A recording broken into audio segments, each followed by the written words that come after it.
Isang mapagpalang araw po sa ating lahat.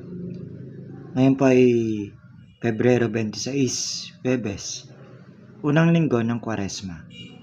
Ang ebanghelyo po natin ngayon ay hango sa sulat ni San Mateo 7:7 hanggang 12. Humingi at kayo'y bibigyan, maghanap at matatagpuan ninyo, kumatok at bubuksan ang pinto para sa inyo.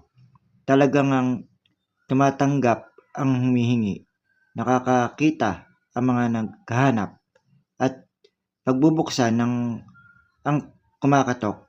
Sino sa inyo ang nagbibigay ng bato sa kanyang anak kung tinapay ang hinihingi nito?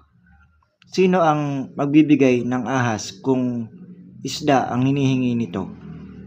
Kahit masama kayo, marunong kayong magbigay ng mabuting bagay sa inyong mga anak, gaano pa kayo kaya ang iyong Ama nasa langit magbibigay sa iya ng mabubuting bagay sa mga hinihingi sa Kanya.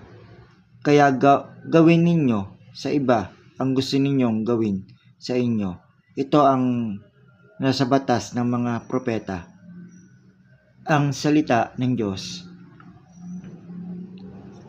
Ang mensahe po sa atin ngayon ng ating ebanghelyo ay huwag mong gawin sa kapwa mo ang ayaw mong gawin sa iyo.